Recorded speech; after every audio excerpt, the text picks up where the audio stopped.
Hi there, friends. I'm Steve Mayer. Welcome to Financial Morsels, where I give you a little bit of financial food for you to chew on as you go throughout your day. Please remember that this program is intended for educational and entertainment purposes only. It is not and should not be received as professional legal, tax, accounting, financial, or investment advice of any kind. Everyone's situation is unique. As such, I encourage each of you to discuss your situation with a licensed professional. Having said that, let's get started. In the financial world, we talk about returns on our investments. We use the term actual returns when talking about what actually happened in our account. We use the term average return when making future projections. Today we're going to talk about both, but mostly focus on the concept of average returns, or simply averages. These are quickly defined as the sum of percentages, both gains and losses, divided by the number of percentages measured. Talking heads are always throwing around averages like the S&P 500 has averaged 10% over the last 40 years, or the market has been averaging over 12% since 1900. I say 12% in that example, but depending on which talking head you happen to be listening to, that average could range anywhere from 10 to 12 or even as high as 15%. They all pull from different sources, which can be a topic for another time. Now, today's topic is going to get a bit mathy, but please bear with me. This is very important to know. We use averages when we talk about possible future scenarios. Having said that, please note that it's impossible to predict the future. All we can do is see what has happened in the past and project what could be possible moving forward. That's where averages come in. They are a very powerful tool we use when creating projected possibilities. However, just because they are powerful tools doesn't mean that they are infallible. There is a large difference between average returns and actual returns. Let me give you some examples to illustrate. Let's say fictitious Gary has a fictitious $1,000. Now, Gary wants to place his money in a fictitious investment somewhere in the hopes that it will experience a gain, while understanding that there's also a chance that he will experience a loss. Thankfully, because I'm a benevolent storyteller, Gary makes a 100% return on his investment. Awesome! Gary now has $2,000. But then the market shifts, and he experiences a 50% loss on it. 50% of $2,000 is $1,000, meaning that in this example, Gary first doubled his money and then went back down to his original $1,000. Now let's average out those percentages. 100% gain minus a 50% loss equals 50%. Divide that 50% by 2, and we get an average of 25%. But what was his actual return in dollars? Well, that would be zero in actual returns because Gary started at $1,000 and ended at $1,000, thus zero actual dollars. I can flip those around so that the 50% loss happened first and then the 100% gain happened. I still arrive at the same conclusion. Gary starts at 1,000, loses 50%, lands at 500, he gains 100%, climbs back up to 1,000, 25% average return, zero actual dollars gained in that 25% average return. Now that's quite an oversimplified example. However, it illustrates the issues we encounter when we expect to experience average returns but fail to do so.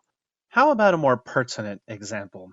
Let's say in 2001, the S&P 500 was projected to earn a 2.1% average over 5 years, and I put $100,000 into an S&P 500 indexed fund. Plugging in that average percentage, I would be projected to earn $110,950 by 2005. Well, in actuality, during the 5-year period from 2001 to 2005, the S&P 500 did in fact experience a 2.1% average. Between 2001 to 2002, it fell 11.89%. In 2002, it fell 22.1%. In 2003, it rose 28.68%. In 2004, it rose 10.88%. And in 2005, it rose 4.91%. If I were to average those returns, I get an average 5-year return of 2.1%. Now let's take that $100,000 and make it gain 2.1% for 5 years. You would think we'd end up with $110,950, right? But as we saw in Gary's example, that's not an accurate representation of what would have actually happened to our original investment. Now let's take that same $100,000 and walk it through the actual gains and losses of each year. Meaning, first it loses 11.89%, then it loses 22.1%, then it gains 28.68%, etc. Now, what will the actual return be? $102,743. That's a difference of $8,207. That's quite a large difference. So while averages are an excellent tool for projecting investment gains and losses, the actual gains and losses tell us a different story. This concept is important for a couple reasons. Firstly, we need to realize that when we hear anyone say that the market averages whatever percentages they say, it's not as simple as merely plugging that average number into your investment formula and coming up with an actual figure. It's only part of the story, and a projected one at that.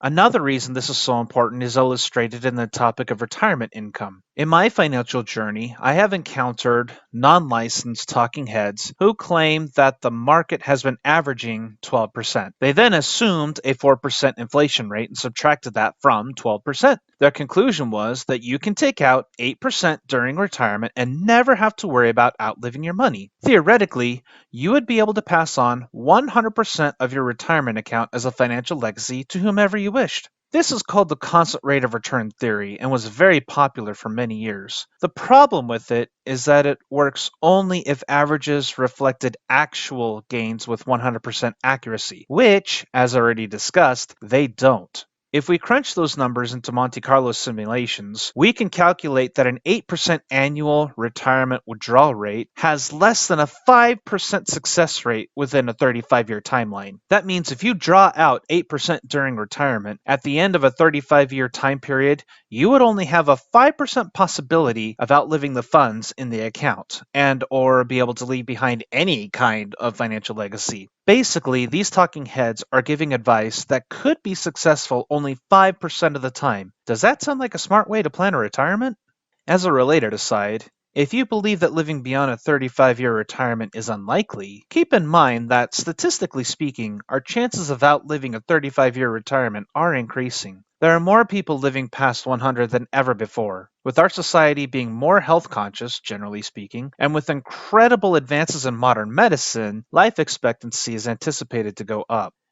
To wrap up, averages are very important and powerful tools that are used in financial planning. However, just because they are important and powerful doesn't mean that they are infallible. The next time you hear a talking head make a claim that the market goes up X% on average, understand that they aren't maliciously lying with the intent to deceive you. Depending on their sources, they are giving you facts. However, those figures don't give us a complete picture, so don't anticipate that your account will keep in line with those averages.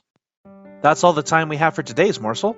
If you found this to be educational or entertaining and would like to give your compliments to the chef, please hit the like and subscribe buttons and share it with your friends.